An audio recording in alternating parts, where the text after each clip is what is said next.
Hey, welcome to The Game Last Night. Thanks so much for clicking play. Today's episode is unusual because there is no video, and that's because I wanted to share with you an interview I did for National Public Radio's Only a Game.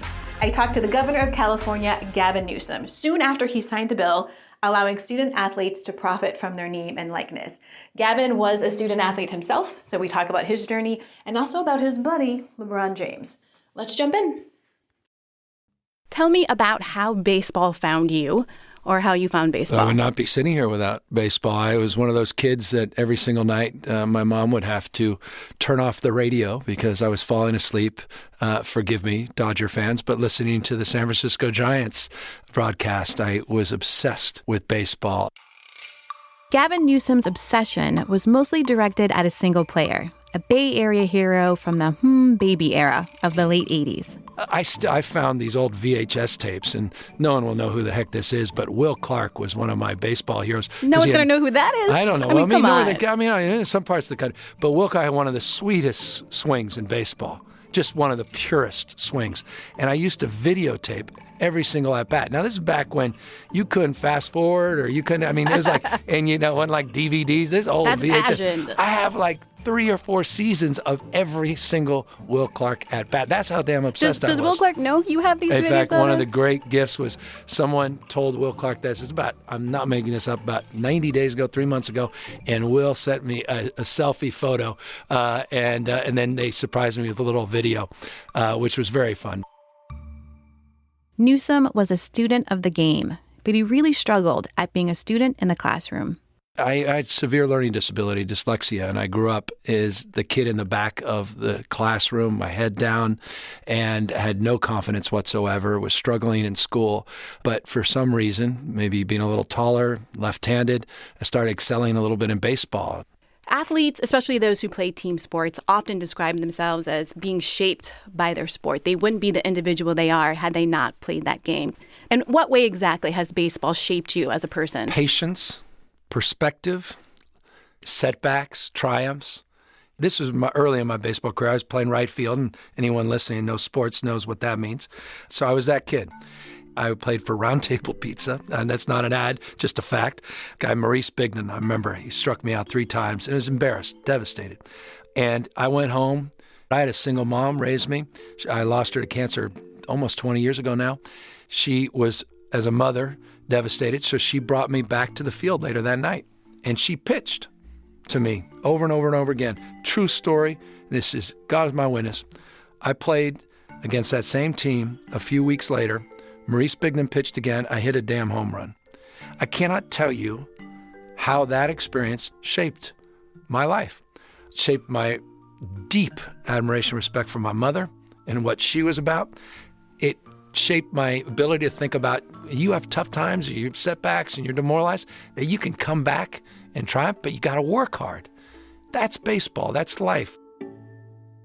By high school, the kid who once sat in the back of the class with his head down, who had fallen asleep listening to Giants games, saw his passion and dedication to the sport begin to pay off. Some of the great moments of my life were meeting actual scouts from professional baseball teams, keeping their cards. I still have them. I have an old box with my name on it, Gavin's box. It was in my mom's storage, and it was all the original cards and all the original letters that we got from college campuses. If I had 5 extra minutes, I'd be in the backyard shooting basketballs or throwing a ball against the wall. It was an extraordinary gift to be part of team sports. Newsom was a left-handed pitcher who dreamed about playing in the majors. But first came college. Would love to lie and say, well, I was a Rhodes Scholar and, got 18,000 on my SATs. You don't even want to know what I got on my SATs. Everyone's going to start Googling what your SATs are. Trust me, it's distressing. I would not have gotten into Santa Clara University had it not been for a baseball scholarship. There was no way to do that academically. I was going to go to a junior college. But the reality of playing baseball on this next level quickly set in. College sports took my love of baseball away. It was work.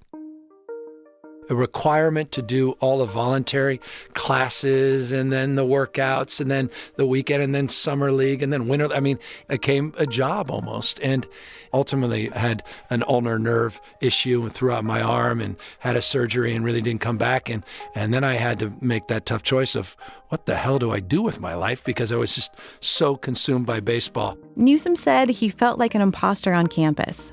He believed he didn't belong there, if not for what he called the privilege of a past that was baseball. So he decided to spend a semester abroad. I went to Rome, of all places, and I came back a completely different person. I mean, it was decompression for me and allowed me to think about a life outside of sports. When you left campus, when you walked off Santa Clara University's steps, did you leave with that feeling of, I need to change this, or did this come about later on in your life? Came about later on. I mean, I've always focused on athletics. After a few years in the wine business, Newsom was appointed to the Board of Supervisors in San Francisco. And after serving 3 terms, he was elected mayor of the city in 2003 and again in 2007. He became California's lieutenant governor in 2010 and was reelected in 2014. And during all these years, while he was rising in politics, he met athletes who shared similar stories. You know, I'm a social justice warrior. That's been like, if you ask me my why, not just professionally, but personally, it's to stand up for ideals and strike out against injustice. I'm kind of a Sarge Shriver Democrat, so I was born and raised, and I got to know Marshawn Lynch. Oh, look at this run. What a run. Marshawn Lynch still on his feet. He's dancing his way for the touchdown. Marshawn started talking to me about his experience at UC Berkeley and how real his educational, quote-unquote, experience was as a student versus an athlete. And you just think, these kids, almost the overwhelming majority of these Division I football and basketball players, and 98% are never drafted. Right. Not even drafted. Forget being successful in these fancy leagues. They're not even drafted in women's sports. There's not even that opportunity with rare exceptions. So I know that there's sort of this romantic view of the world that, well, they're treated like royalty and, you know, we pay for their scholarship and they get all the attention and things. Yeah, but they also sacrifice an extraordinary amount and they don't have that full experience that so many others are privileged to have at universities and college campuses across the country. Newsom started focusing on what he calls the injustice that is being done to kids. Kids that he believes are fed false promises that somehow they're all going to go pro. It all came to the fore for me about 7 years ago when UC Berkeley came out with the lowest graduation rates for football players in the Power 5 conferences, 44%. Basketball was 38%. UC Berkeley, the finest, arguably, public education that you can get, maybe UCLA can argue that they're right up there, and the lowest graduation rates. As lieutenant governor, Newsom served on the Board of Regents, the governing board of the University of California. We approve the athletic director contracts. We approve the coaching contracts. The highest paid employees in the state of California, public employees, are coaches. So I started reviewing coaches' contracts and realized all the incentives were for athletic behavior. None were for student behavior. Now, if the notion is it's students first, athletes second, student, athlete, it seemed rather backwards. And NCAA fought us on the modest reforms I was trying to argue for as a member of the Regents. Every way, shape, or form. Slow walked us, put together another work group, a commission. I got to know Mark Emmert, the head of the NCAA, as a consequence of this. We had a very good working relationship. He pledged and promised and promoted, but it led me to believe that they're not going to change unless they're forced to change. What were some of the things you were hearing from them? What were some more of the arguments they were making against it? That we got this. We understand these concerns. Well, of course, we're working on that. We have a work group on that. We're coming out next year with recommendations. Oh, no, as you know, this has always been our top priority. Thank you for bringing up the obvious. We'll certainly get back to you. I mean, it's the usual stuff. It's the pablum. And then I started learning more about the O'Bannon case. And, of course, as a kid growing up loving college basketball, not just college baseball. The O'Bannon brothers. Right? They were huge. Legends. Yeah. Ed O'Bannon was the star of a UCLA team that won the NCAA championship in 1995. During his day, if you saw number 31 in a Bruins uniform, you knew it was Ed O'Bannon. He just didn't expect to see a player with that jersey and his likeness in a video game. In 2009, Ed became the lead plaintiff in the O'Bannon versus NCAA lawsuit, a case. I realized that I hadn't been compensated or even told that I was going to be on this video game. And I just thought that was wrong. And then I'm reading more and more about other college athletes' experiences and the exploitation, and, started looking at one common denominator. A lot of these are black athletes. A lot of these coaches are white coaches. And I'll be honest with you, that left me raw as well. And so I'm seeing a system that's making billions and billions of dollars a year in the aggregate. I'm seeing these athletes that are not even getting a real education, even if they get a degree. They sure as hell don't have, excuse my language, but the real campus experience everybody else has. And none of them are working just 20 hours a week, which is what the rules say.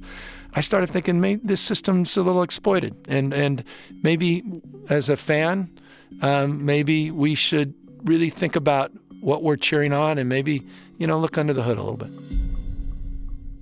But there's been some pushback about the feasibility, the validity, and whether or not reforming college sports should be a legislative priority. Look, we have a million issues to focus on. And by the way, our critics say, well, focus on homelessness. And when you solve that, you could tell us how to do our job. I get all that sort of machismo thing. And it is usually machismo. Let's also establish that as a frame of consideration and reference. But the legislature was inclined to be supportive of reforms, but Senator Nancy Skinner, she had the courage a year ago to introduce some pretty audacious legislation that went much farther than a basic Bill of Rights for our student athletes and went to the broader issue of name, image, and likeness.